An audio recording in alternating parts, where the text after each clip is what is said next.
નવસારી જિલ્લા પંચાયતની વાંજણા બેઠક પર મતગણતરી દરમિયાન વિવાદ ઉભો થયો હતો। મતગણતરી સ્થળે ઈવીએમ મશીનના સીલ પહેલાથી જ તૂટેલા જોવા મળતા ભારે હોબાળો મચ્યો હતો। આ મામલે કોંગ્રેસ અને આપના ઉમેદવારો, ચૂંટણી એજન્ટો તેમજ સમર્થકોએ કડક વાંધો ઉઠાવ્યો હતો। મતગણતરી શરૂ થાય તે પહેલા જ ઈવીએમના સીલ તૂટેલા હોવાના આક્ષેપો સાથે ચૂંટણી પ્રક્રિયાની પારદર્શિતા પર પ્રશ્નો ઉઠાવવામાં આવ્યા હતા। સ્થળ પર ઉપસ્થિત અધિકારીઓ સામે પણ આરોપો કરવામાં આવ્યા હતા અને મતગણતરી રોકવાની માંગ ઉઠી હતી। પરિસ્થિતિ તંગ બનતા ડીવાયએસપી સહિતનો પોલીસ સ્ટાફ તાત્કાલિક ઘટના સ્થળે દોડી આવ્યો હતો અને મામલો થાળે પાડવાનો પ્રયત્ન કર્યો હતો। જોકે તેમના દ્વારા ચૂંટણી અધિકારીને લેખિત ફરિયાદ પણ કરવામાં આવી હતી।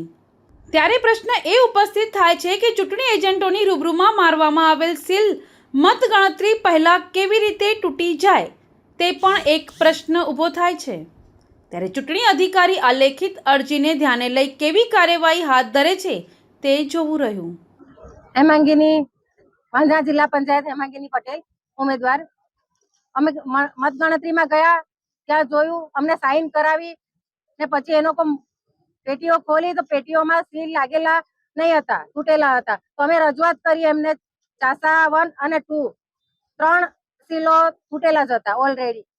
પછી એ લોકો એમ કહે છે કે અમે તો તમે જે કરશો એ અમે કાઉન્ટિંગ ચાલુ જ રાખશું। અમે ત્યાંથી નીચે આવતા રહ્યા, અમારે કાઉન્ટિંગ કરવું જ નથી। જ્યાં સુધી અમને ન્યાય નહીં આપે ત્યાં સુધી અમે કાઉન્ટિંગમાં હાજર રહેશું જ નહીં। હા, ચૂંટણીનું રિઝલ્ટ જાહેર થવું જ નહીં। જી આજ રોજ જે ચીખલી ખાતે મતગણતરી ચાલી રહી છે, જે વાંજણા જિલ્લા પંચાયત સીટ પર ચાસા 1, ચાસા 2 અને બારોલિયાનો જે ઈવીએમ હતા તે એમાં સીલ તૂટેલા હતા અને એમાં જે તાર લગાવવામાં આવે એ પણ નહીં હતા। તો અમે રજૂઆત કરતા ત્યાંના અધિકારી જે હતા એમણે અમને જણાવ્યું કે અમુકમાં તાર મારેલા હોય, અમુક સીલ એટલા માટે તૂટી ગયા હોય કે અહીંથી ત્યાં મૂકવામાં ખસેડવામાં તૂટ્યા હશે। તો અમે રજૂઆત કરતા કે આટલા નાજુક સીલ મારવામાં આવે છે કે તાર અમુકમાં મારે, અમુકમાં નહીં મારે, એનું કારણ જણાવો। તો એ પણ કારણ જણાવ્યું નહીં અને અમને એમ કહેવામાં આવ્યું કે તમારે ગણતરીમાં રહેવું હોય તો રહી શકો, નહીં તો ગણતરી ચાલુ રહેશે। એના માટે અમે ત્યાંથી ગણતરીમાંથી નીકળી આવતા નીચે બેસી જતા આરઓ મેડમ આવે છે અને આરઓ મેડમનો પણ સ્પષ્ટ એ જ જવાબ હોય છે કે તમારે જે કહે તે લેખિતમાં આપો ને ગણતરી તો ચાલુ જ રહેશે।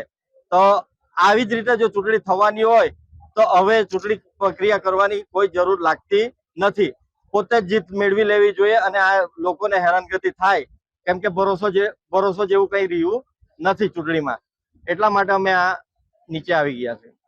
Bureau report, NTC news, Navsari.